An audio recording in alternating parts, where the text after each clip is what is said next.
Apparently ہم نے ابھی دیکھا جس طریقے سے اس کو ایک رسپانس مل رہا ہے مسلم ورلڈ کی طرف سے، جس طریقے سے وہ پھر فلسطینی اتھارٹی کا بھی اس کو کنسیڈریشن میں لانا، یہ کتنا امپورٹنٹ ہے اور اس کا امپیکٹ آگے کیا ہونے جا رہا ہے اور کتنا یہ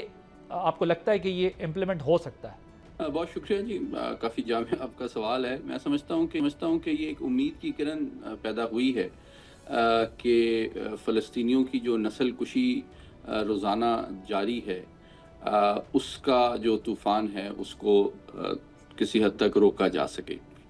لیکن اس کی قیمت جو ہے ڈیفینیٹلی وہ حماس کیا ادا کرنے کے لیے تیار ہوگی، یہ بہت بڑا سوال ہے،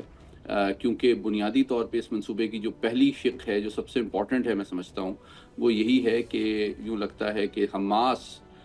کے سیاسی اور تصویراتی فیوچر جو ہے اس کے خاتمے پہ اگر فلسطینی عوام اور حکومت رضامندی ظاہر کرے اور مسلم دنیا اس کی ضمانت دے، تو اس کے ریٹرن میں، اس کے عوض اسرائیل سے صدر ٹرمپ کی یہ توقع ہے کہ وہ جنگ بندی کرے، نسل کشی بند کرے اور مزید جو فوجی قبضہ ہے وہ نہ کرے، اور ساتھ ہی ساتھ جو ہیومینیٹیرین ریلیف ہے، ریکنسٹرکشن ہے، ریہیبلیٹیشن ہے، اس کا عمل بھی دوبارہ شروع ہو سکے۔ البتہ اس میں دو تین باتیں واضح کرنا ضروری ہے۔ یہ میں سمجھتا ہوں ایک فائنل شکل میں یہ پلان ابھی نہیں ہے، کیونکہ جو بنجامن نتن یاہو صاحب کی بھی جو کانسٹیٹوئنسی ہے، جو ان کی قدامت پرست انتہا پسند یہ صہیونی ہیں،